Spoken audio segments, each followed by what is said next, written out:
Heather stood in the hallway feeling dumbfounded. That was not how she thought the conversation would play out. Instead of the school apologizing and having Ella moved safely away before she picked up on any new lingo, Heather had been the one to swallow her pride and apologize. Mrs. Hernandez had come to the defense of her student, and she had come swinging. Now she wondered if maybe she had jumped to conclusions about Kaylee after being told a second time how she had been there for Ella. The phone call had also given her a lot to think about. Maybe she had been pushing Ella too hard too fast. What was the point of making Ella sit on the toilet if she was too scared for anything to even come out? Was she really just setting her up for failure? Heather's head throbbed just thinking about it. No matter what she did, she seemed to make the wrong move. She felt like an amateur chess player going up against a computer who would always win. She had gone to all the professionals, she followed the doctor's orders to a T, and yet, here she was back at square one. Did she let Ella slide backwards, or did she make her keep moving forward? She cleared the table while lost in thought. Mrs. Hernandez's words seemed to sting. Is that really what Ella wants? Or is Ella only saying it because she knows that's what you want? She had a sinking suspicion that was the case. Heather spotted Ella's backpack in the corner.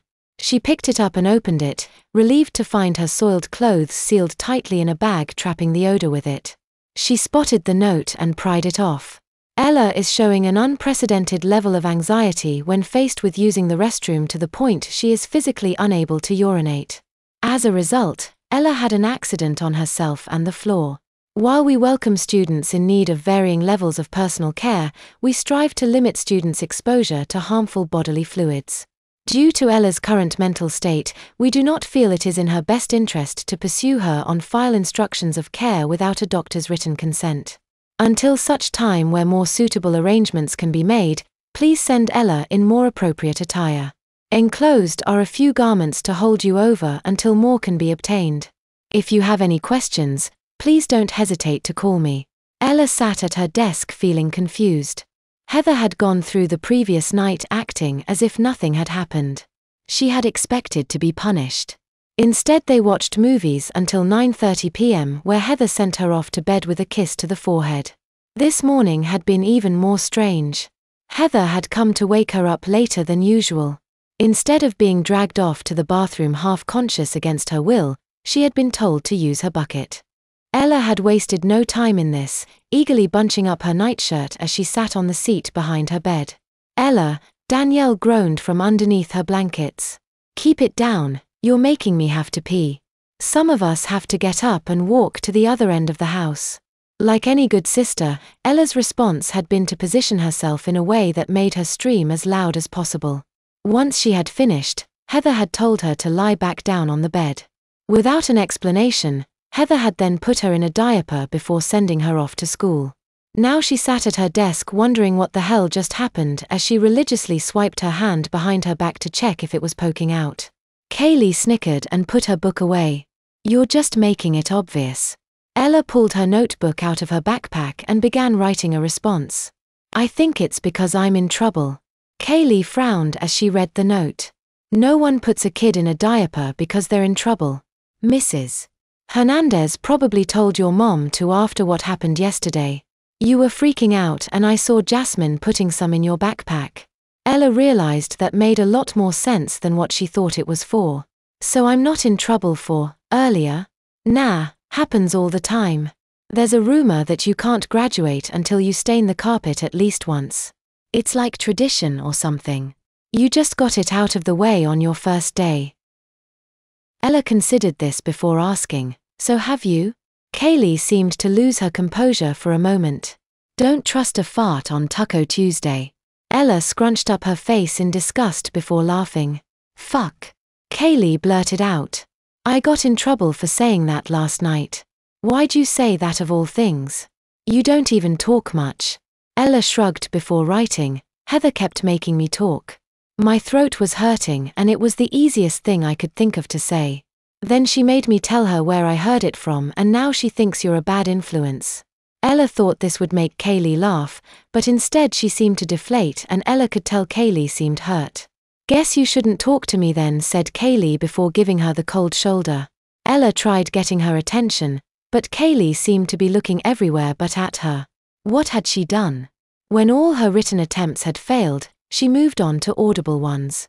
When those had failed as well, Ella slumped down on her desk and rested her head in her arms. "Good morning, class. Mrs. Hernandez called out, making Ella jump. Kaylee let out a few barks before slapping herself in the face with one hand and swiping everything off her desk with the other. She let out an annoyed sigh as she watched pencils and paper scatter across the floor. She got up and began hurriedly collecting her things, but just when she grabbed the last elusive pencil, Kaylee would let out a yell and throw them. On the third attempt, while she was crawling under a desk, she had suddenly sprung up and hit her head with a loud thwack. That seemed to have been her breaking point. She collapsed to the floor, clutching her head as she rocked back and forth. Ella had tried to help her, but Kaylee had moaned at her to stop and turned away from her. Ella stood helplessly by as Jasmine helped Kaylee to her feet and led her onto the table in the changing room to lie down before leaving to get some ice. Still quietly wondering what she had done wrong, Ella picked up the scattered pencils and paper before sitting back down and setting them in a pile on Kaylee's side. She could hear her writhing on the table and yelling an assortment of words and curses. She seemed to quiet down when Jasmine returned with ice. Ella had wanted to see if she was okay, but Jasmine had shut the door behind her. Mrs. Hernandez had gone on with the morning announcements, picking up where she left off as if nothing had happened. When she had finished and excused the class to begin working on their assignments, Ella was forced to open her English packet on her own and start as Jasmine was still preoccupied. When Jasmine had finally emerged, Kaylee hadn't followed. "I see you started already, good job," Jasmine said, taking a seat across from Ella. "Is she okay?" Ella mouthed. "She's just having a rough morning. She wants to lie down until her head feels better. She'll be okay. I made her mad at me," Ella wrote in her notebook. "I said Heather called her a bad influence and now she won't talk to me. So that's what got her all wound up," Jasmine said, more to herself. Sometimes people say and do some not very nice things to Kaylee because of something they don't understand. She gets punished for things that aren't her fault and it can be very frustrating for her. Nobody likes feeling unwanted. Ella dug through her backpack until she pulled out her sketchbook and flipped to the picture she had been working on this morning. "Friend," Ella said, showing Jasmine the picture. "Oh, Ella, did you draw that?" Jasmine asked, looking at the sketch of Kaylee in awe. Ella nodded and reached for her sketchbook, but Jasmine had picked it up and had begun flipping through the pages. "These are, wow. Where did you learn to draw like this?" Instead of responding, Ella made another grab for the book. If Jasmine kept going, she would find her other drawings. Ella could see the moment Jasmine had gone too far. The look of awe was gone and in its place grew a worried frown. She flipped through the back pages silently. Some were of herself, trapped by black vines holding her in place while words she associated with herself surrounded her. Worthless. Burden. Broken. Sick. Disgusting. Slow. Another page had the words from her repetitive nightmares written over and over again, "Let mommy make it all better." The final page held her most recent drawing in the back section. A sketch she had stayed up late drawing last night after waking with a fragment of memory previously lost to her. It was a doorway, and in that doorway leaned a blacked-out figure. All except the face. With long stringy black hair and a pointed nose, he leaned in with tear-filled and bloodshot eyes. A face she hadn't recalled being in her nightmare until last night. Her old soccer coach. "Ella, who is this?" Jasmine asked, turning the page around. Ella mumbled something that Jasmine had barely caught. "The monster."